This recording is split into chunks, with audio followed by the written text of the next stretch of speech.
made it, despite no direction. D&D from A to Z, spells for you and spells for me. We will see what we will see today. Locals galore and monsters roar, nerds adore forevermore. Let's explore some ancient lore. Hey, hey.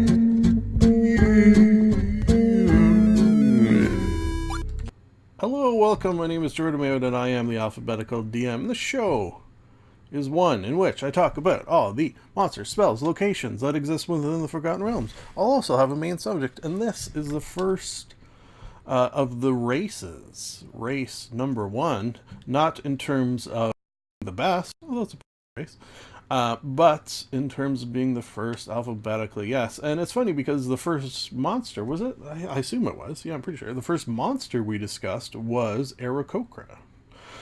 So we're going to see the odd crossover here. The difference between, maybe I should explain that. But before I do, let's move on to me saying this thing. Yeah, don't want to hop into the main subject without saying this. That just about everything I say will be an opinion. So please, I beg of you.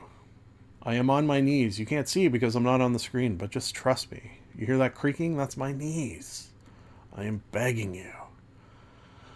I forget what I was going to say. Let's move on to... Oh, Jesus Christ.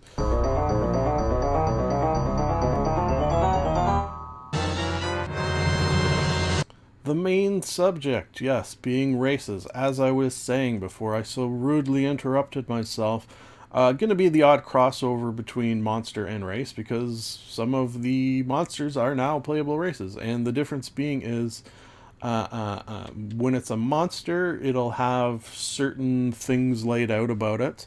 And when a person is going to take that monster and play it as a race, some of that things will make over, a lot of it will be flushed out, some of those things will drop away, some different numbers will move into place. Many things will change to make it playable versus playable. Doesn't make sense at all, but it doesn't have to. So I forget what I gave Aarakocra the monster in terms of rating, but you know what? I'll tell you what I'll do. Off the top of I will say I gave it a 3.75, and if that is accurate to what I actually gave it, that would be shocking. Shocking. If anyone, I'll tell you what. This is for the millions of people watching this. The first person who goes back to the first episode and listens and finds out what I gave the Aarakocra a rating of and types it into the Underdark below, throw in a plug for your Twitter, your Instagram, your business, what have you, and I'll throw it in one of the next episodes. Now, keep in mind, my recording is quite a bit ahead, but still, I will do it. Okay, so we didn't, that's the other thing about the monster, we didn't learn too much about their background. Everything's going to be a lot more flushed out in a playable race, by necessity, because you're using it not for a moment in a campaign to throw against your players, you're using it as a player to play the entire thing with. So it's got to, by necessity, be much more flushed out, which is what all this is. What are some names? Urk, Heek, Kleek. You know what? Just in terms of this, as this is our first talk of race, I never pay attention in any character I've ever created ever to suggested names. That feels... why? I want to come up with it. I want to be invested in it. I just don't want to use Zeed that I found in a book. Although Zeed, pretty good. Or Zayed, depending on how you pronounce it. Okay, so now into the traits. And this is sort of the bread and butter of any race. Dexterity score by 2 and wisdom by 1, which... I find that they do a very good job, the good people over at Dungeons and Dragons, of doing this part of it, of the logic of a flying creature having high dexterity. There's a logic to that. They've probably got at least because they're bird-like, avian-like. Their bones are probably lighter than normal, so that's probably going to allow them to be a little more dexterous. Wisdom. I guess when I think of birds, do you think of wisdom? Owls, of course, which you could create a owl-based Aarakocra easily. Interesting. Reach maturity by age 3 and only live about 30 years, so they're a fast-lived race, which can have some interesting... this can have some, like, you think, oh, what's a big deal? It's not like the campaign is going to take place over 30 years or whatever, but there are spells or scenarios in which your players might age magically. I'm pretty sure I've used that in a campaign before. So when it happens to the elf who lives, hundreds of years and they're aged 10 years, it's like no big deal. But when it happens to this, and say it's a 20-year-old Aarakocra and suddenly it's almost dead, things like that can matter, but they also might not. Alignment, another thing I never pay attention to, because any race, as far as I'm concerned, could be any alignment. And I think, did we do a talk on alignment? I'm pretty sure that was one of the early episodes. If it's not, it will be at some point. About 5 feet tall. This I usually do pay attention to and try to get somewhere in the ballpark anyways. Walking speed 25 feet. That's sort of interesting that it's less. The sort of default usually is 30. Maybe walking in a species that quite often flies is lessened. A certain logic to that, I suppose. Maybe their taloned feet make walking a little more difficult than not. And then, of course, the thing that scares DMs, they have a flying speed of 50 feet. Can't be wearing medium or heavy armor, so can wear light armor. Unarmed strike, stealing... That's something the odd playable race gets. Unarmed strike, stealing extra damage. Normally it just deals 1 damage, so that's kind of cool. If your weapons are all gone, you're a little better off than someone who doesn't have these sort of abilities. Okay, so rating-wise, Aarakocra are fun. The whole flight thing adds many dimensions, literally, in terms of 3 dimensions, because they can be up and down, but also just sort of cool things can happen if you have a party member that can fly. It also, I will admit, as a DM, it makes things... It doesn't make things easier. Let's say it that way. Would I play one, and my desire to do so, and my rating, therefore, for an Aarakocra as a playable race, I'm going to go... I feel like I have to go 4. And it's because I think with a flying race, you're going to lose some of the depth of challenge.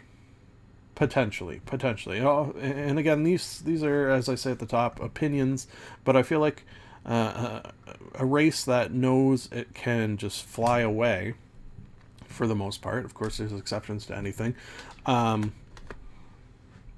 potentially is going to feel a little less dangerous out in this magical world where you're adventuring. Kind of. You know what? One interesting thing you could do is play an Aarakocra who wears medium and heavy armor. I bet you... does that exist? Has anyone ever done that? Probably someone has. Someone's done everything in D&D. But that's just making me think of a interesting character idea for an Aarakocra who wears heavy armor and has like really high strength. What would be maybe a barbarian? Maybe you could go so far as to they had their wings clipped or broken or something, so they can't actually fly. There's some interesting things I feel like you can do, or maybe it gets feather fall if it's in medium armor, so it doesn't take falling damage, or if it's in heavy, it takes half damage. So some things you could do around that. I'm curious if anyone watching this has ever played an Aarakocra, period. But have you ever done something different with it like that? Question mark. Let's move on to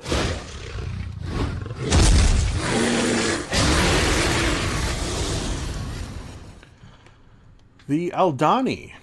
Maybe pronouncing that correctly, maybe not. Oh, it doesn't have the little. Some of the monsters have the little thing where you can push a button and it says how to pronounce it. So we'll assume.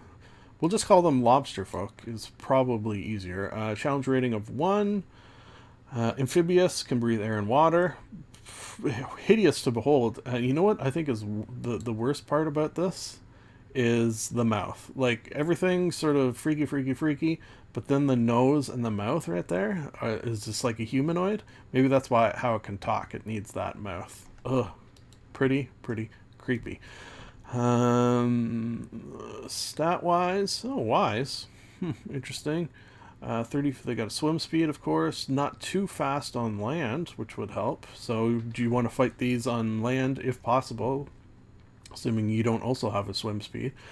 Multi-attack, 2 attacks with its claw. Snip, snip. Okay, so not much here in terms of lore, obviously. In fact, nothing. These two people say both cool and neat. So, we'll take that into consideration, I suppose. Just for the freakishness levels, and you know what's funny? I should mention, I just joined a podcast, Fire Breathing Kittens. Go check that out. And played my first session a couple of days ago, and there was a lobster folk in it. He was a friendly sort, wasn't an evil thing, and there was some interactions with him where talks of melted butter came up, which didn't go over too well. So maybe that's why it's sort of an interesting cross-pollination between these two online D&D things that I'm involved in. So for that reason, I'm going to give it a 3.9, just shy of a 4. Didn't quite make it because I need a little lore. Where did these come from? Why do they exist? What's going on? Some coolness. Oh, here, this looks like a crab one. Ugh. Freaky deaky, man. Freaky deaky. Well, you can get a mini of them even. Pretty cool, pretty cool. Let's move on to spell. Yes. Augury. Or augury. Augury. I don't know if I've ever said the word out loud. Augury. By casting gem inlaid sticks, rolling dragon bones, laying out ornate cards, or employing some other divining tool, you receive an omen from an otherworldly entity about the results of a specific course of action that you plan to take within the next 30 minutes. The DM chooses from the following possible omens. Damien. Wheel for good results. Woe for bad results. Now, I was at these two. Wheel and woe for both good and bad results. Nothing for results that aren't especially good or bad. Now, what is the difference between these? Really? Both a bit of a cop-out. The spell doesn't take into account any possible circumstances that might change the outcome, such as the casting of additional spells or the loss or gain of a companion. If you cast a spell 2 or more times before completing your next long rest, there's a apparently, that's a word I have trouble with. Cumulative. 25% chance for each casting after the first that you get a random reading. The DM makes this roll. And secrets, second level, ritual, 1 minute, so 10 minutes as a ritual. Oh, I didn't know this. I didn't know there was 25. Okay, so it doesn't use this. So you need something worth 25, so these bones or whatever you're rolling have to be worth 25 gold, but it doesn't consume them when you do the spell, so that's good at least. And if you do it as a ritual, you don't need that. Okay, so this spell I don't like. And I knew going in that I was going to say that, because it just, I don't like it as a DM, and I don't like it as a player, because I don't feel like what's a scenario where this would be particularly useful? And as a DM, so much can change in game in 30 minutes that the possibility that what you said being wrong is astronomical, to the point that makes this spell somewhat useless, I feel like. I try to think of scenarios where casting this would be a good idea, and along these lines is all I could really come up with. You come to sort of a fork in the road or you're in a dungeon and then the path leads this way and the path leads this way. You cast this and say, if I go this way or this way, what? Well, I don't think you can do that either. I think you have to pick a way. You say specific course of action. So how would you word it as you're casting it? It's not like a wish spell. I guess you're just saying, as you're casting, which of these ways should I go? Should I go this way, or would I be better off going this way or this way? If your DM's nice, they would probably give you a wheel or a one way a wheel and one way a woe, assuming that would work even. Yeah, like trying to figure out ways to make this useful is hurting my head. I'll tell you what, I'm sure people can use this well and have good use of it and do cool things with it. I just am too dumb to think of what they are. If you have things that you have used the spell for that have been beneficial, let's say, it could be beneficial just in terms of RP, I suppose. So there's that. Throw them down in the Underdark down below, and I'd love to hear from them, because maybe turn me into a convert for the augury spell, because right now it's getting a 1 out of 5. Have I given a 1 before? Probably. You have arrived at your destination. Oh, we've arrived at our destination of Agatha's Grove. A lair of the ghost of Neverwinter Wood, Agatha. Northwest of Conyberry. Okay.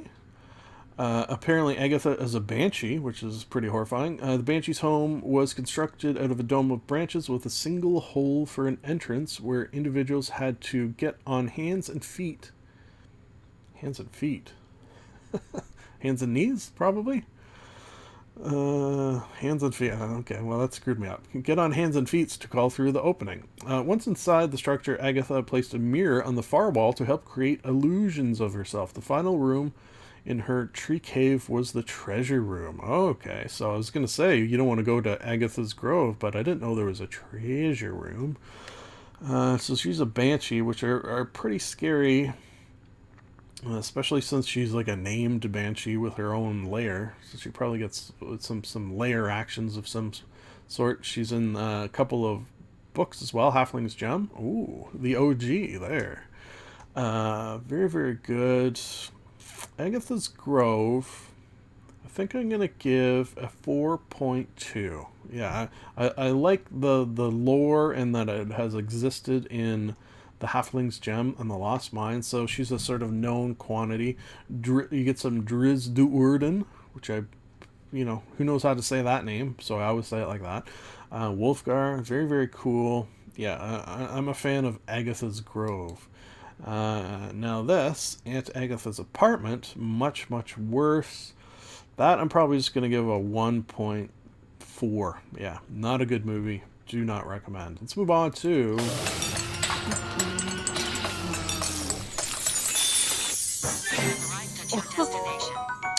the scenario segment. If you are unfamiliar, which, this is episode, what is it?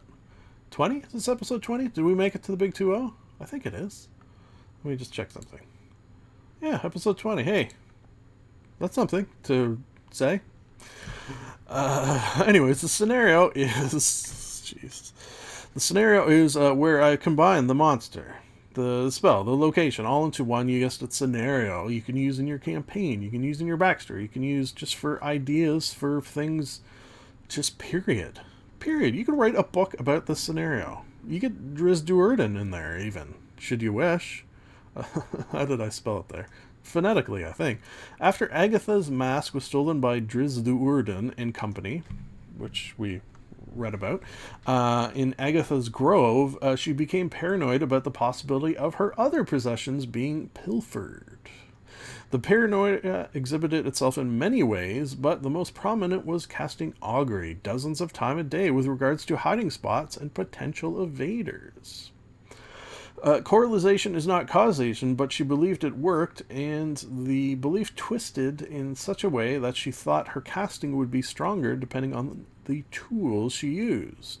The finger bones of a left-handed wizard, or the rubies sold in Kalisham on a Tuesday, or cards depicting the winning recipes of the Great Breakwater Bake-Off from the last 100 years. Eventually, it became quite a collection she was very proud of. Her drive to grow her collection of augury casting tools, her collection is such that she will pay handsomely for bringing her new sets of augury casting tools, and ironically, her prizes are often the magical items she was originally so worried about losing. Right now, she is particularly interested in a set of claws of an Aldani lobster folk tribe. Oh, so that's how we're getting the lobster folk in. So basically, this banshee wants some lobster folk claws she can use to cast augury over and over again because she heard they were good. Weird. I like the idea of a banshee with a collection of things. Or, you know what? Boil it down way, way, way. A NPC in your game likes to collect stuff, a specific type of thing. Throughout your world, you have these things. So when you see them, you know, oh, it's one of those things. We can bring that back to blah, blah, blah to get a bling, bling, bling.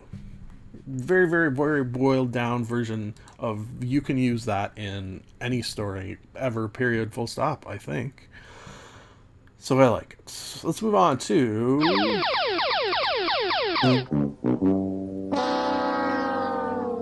question. From a viewer? No, not yet. 8 episodes in, I do believe, from my perspective, and have yet to have a question posted in the Underdark below. Please feel free to do so. So such time as that happens, I've been taking them from various Facebook groups where I see these questions, and just for poops and giggles, we'll often go in and answer a bunch because it's a fun way to kill some time while you're, watching a movie, scoping out the World Wide Web, doing stuff like that, because why not? So I believe I've paraphrased a question because quite often they're a little long. How can I simulate hacking in an Eberron campaign without just doing, say, an intelligence roll? So I gave this person 3 ideas. You could use them separately or use them all together. Hey, why not? So Tetris. Either needs some... yeah. No, I mean the actual game Tetris, which you can get on just about any device. It doesn't have to be the brand name, but I'm sure you can get it on a phone, get it on anything. I have probably within reach you know what? One sec.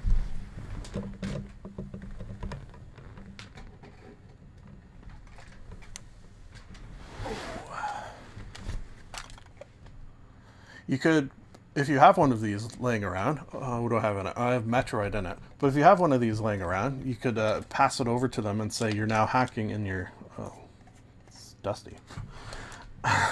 Obviously haven't played it in a bit. You could hand them one of those if you have one laying around, which who doesn't, obviously, and say, okay, you're now hacking the terminal. And my thought here is they need to get so many lines, or they need to get an actual Tetris, like, where you get the line of, is it 4 or 5? I forget. So that's when you could do physical puzzles, like a Rubik's Cube, I feel would be, unless it's someone who knows how to do them. Like, I don't know how to do them. Maybe they have to get one side. Or some sort of physical puzzle they can manipulate. Like there's wooden ones. I have a few. I don't have any that I can stand up and grab like I did with that. Or the interface is one that pulls in your cyber body. Now we're getting a little freaky here. And you have to convince/battle the lock NPC in this virtual world. Damage is psychic, perhaps, to your body. Yeah. So NPC looks like Locke from Lost, because why not? Why did I say that? Because it's a Locke NPC and his name is Locke. Oh boy, okay, well that's a sign we should stop. And I don't mean just this episode, I mean just like the whole show, and never record another episode. So folks, hey, this was the last episode, I guess. Yeah, we did it. We did it. Hell of a run, though. Hell of a run. TakeThis.org. Great organization that you should donate to. My original plan was that for every 100 subscribers, I would donate $10 to the organization. But this is the last episode, so, that didn't last very long. Still, it was nice. To be nice. To the nice.